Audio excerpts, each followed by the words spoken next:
Welcome back students.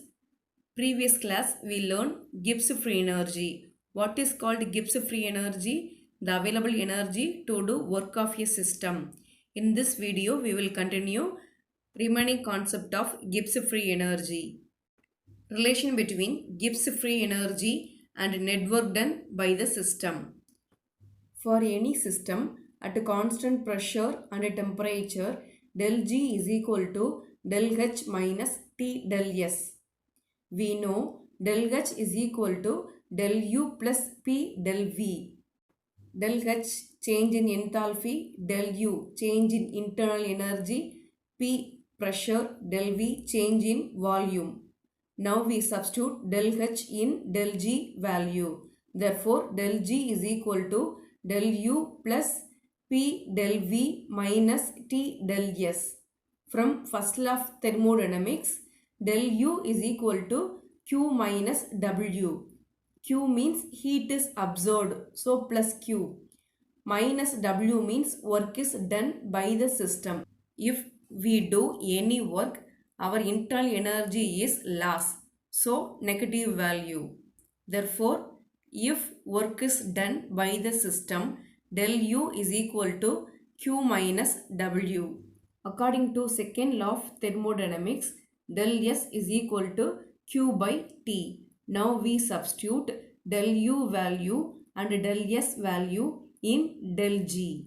Del G equal to del U plus P del V minus T del S. So after substitute the value for del U and del S, del G is equal to Q minus W plus P del V minus T into Q by T. Now we cancel T.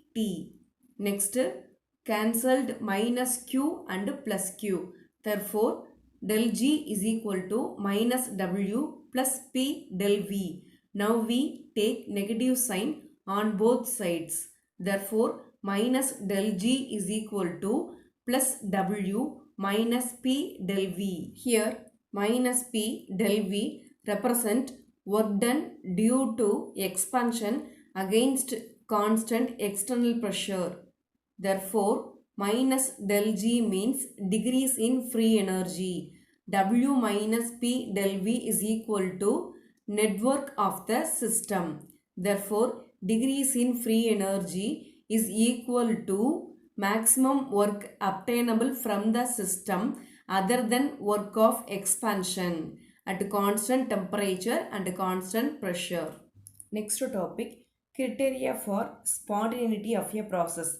That means condition for spontaneity of a process. If del H value, that is enthalpy change value, is negative, the process is spontaneous process and exothermic reaction, because in exothermic reaction energy is released, so end of the energy is lower than initial energy, so del H value is negative for exothermic reactions. Exothermic reactions may be spontaneous reactions. If entropy change del S value is positive, the reaction occurs spontaneously.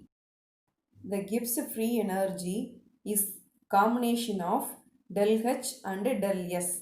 So for spontaneous reaction, del H minus T del S value should be negative.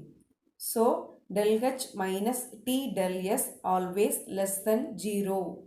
See the table. This is effect of temperature on spontaneity of reaction. That means temperature also affect the spontaneity of reaction. Del H value negative, del S value positive and del G value negative. It is spontaneous at all temperature.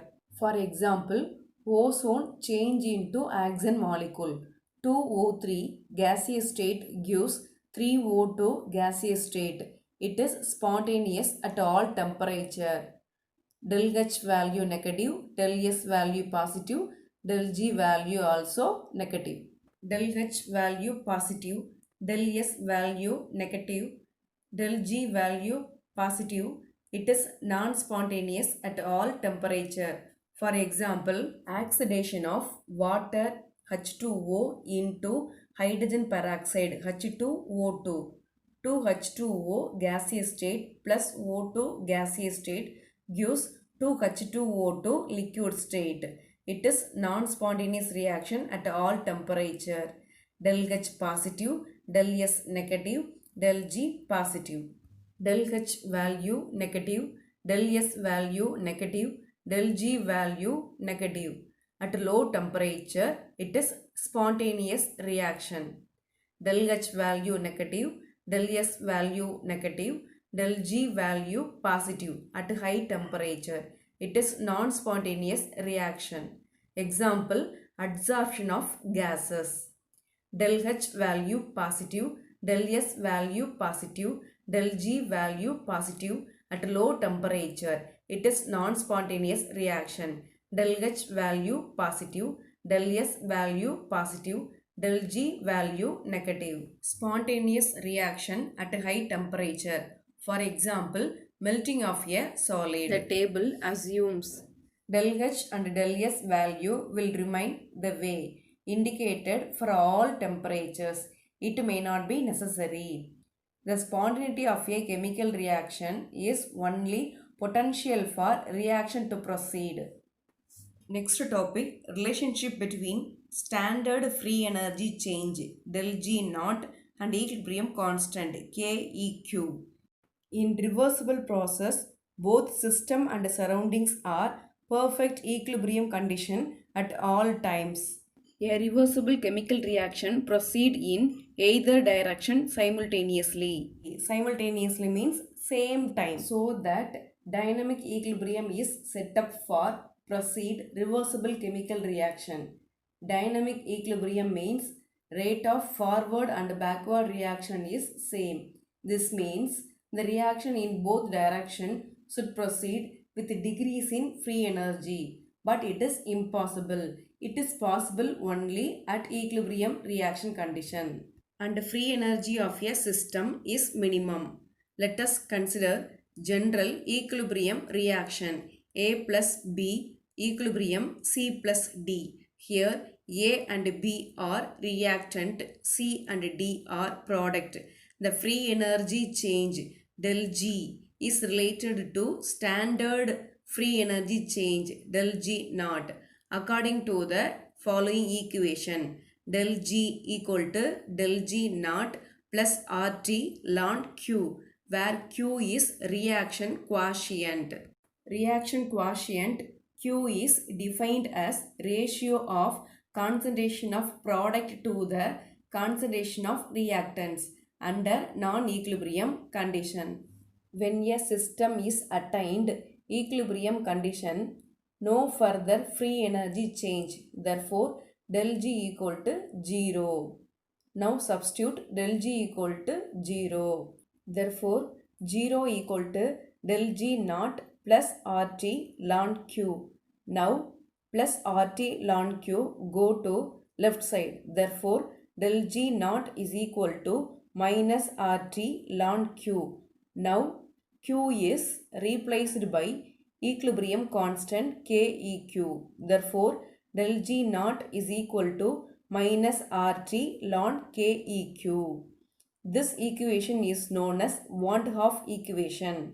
Now, change the term ln to log. We have to multiply the value 2.303. Therefore, del G naught is equal to minus 2.303 RT ln KEQ.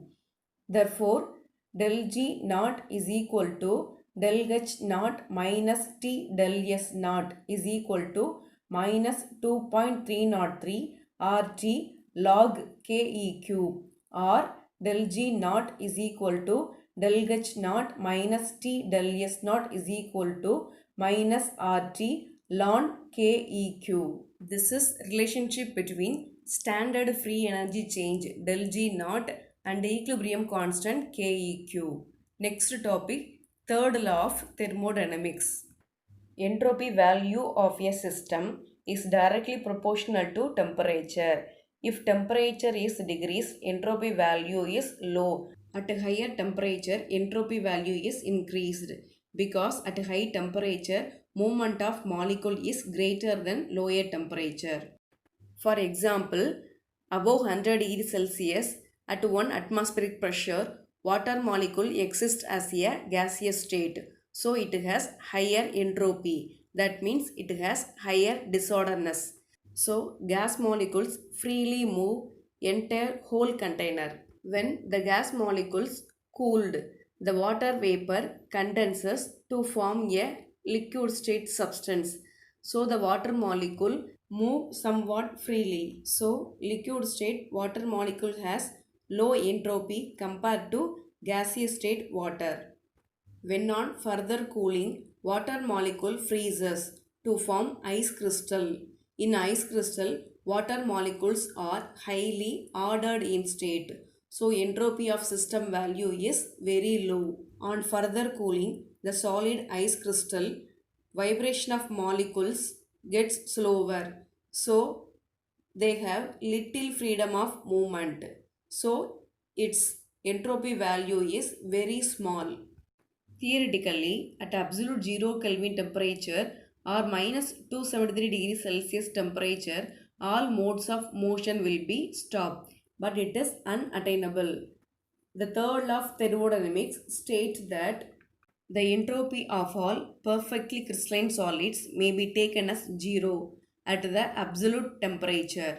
At absolute zero, a perfectly crystalline solid has a perfect order of its constituent particles such that there is no disorder at all. Hence, absolute entropy is taken as zero. If crystal with defect, that is imperfection crystal, that means atoms does not arrange in regular manner. They have entropy value greater than 0.